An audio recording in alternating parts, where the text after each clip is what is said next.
Right now, Dallas City Council is getting an update on its Vision Zero plan. City Council members say that they want more accountability after several NBC5 investigations highlighted a lack of progress on that initiative. NBC5's Alanna Quillen is live in downtown Dallas for us following this story this midday. Hi there, Alanna.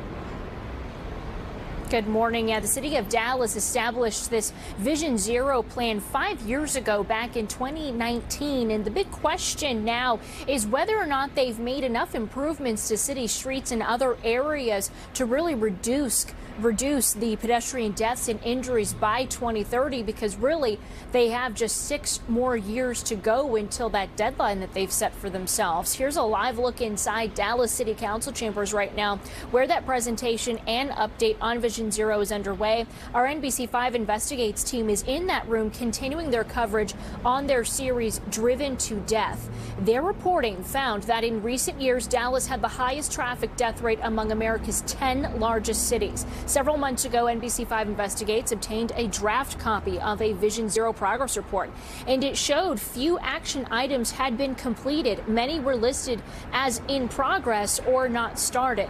The investigation also revealed several pedestrian problem areas across the city, including a major crosswalk in East Dallas that had been faded for at least 15 years, forcing students in the area to run across the 6-lane road. Another report pinpointed a stretch of Loop 12 in southern Dallas where drivers struck and killed 5 pedestrians within 11 months last year. Now, after those NBC5 reports, City Council members asked the Dallas Transportation Director Gus Concarly for a full briefing. In a committee meeting last month, he declined to say how many of those action items are completed.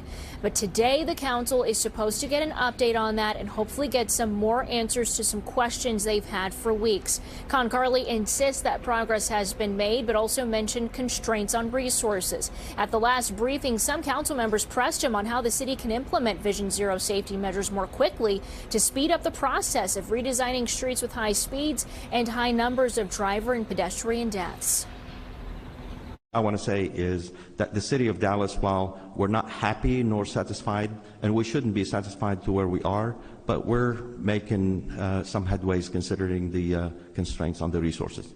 And I know y'all are putting in work, but if I was a member of the public listening and watching it, I'd be like, dang, we have to wait more to hear more details and more concrete steps.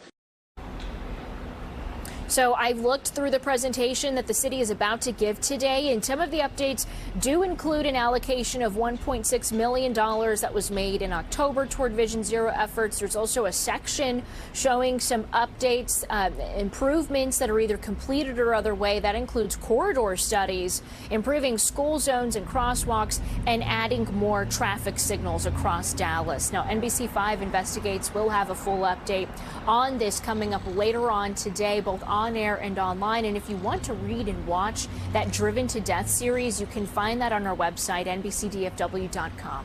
Reporting live in Dallas, Alanna Quillen, NBC5.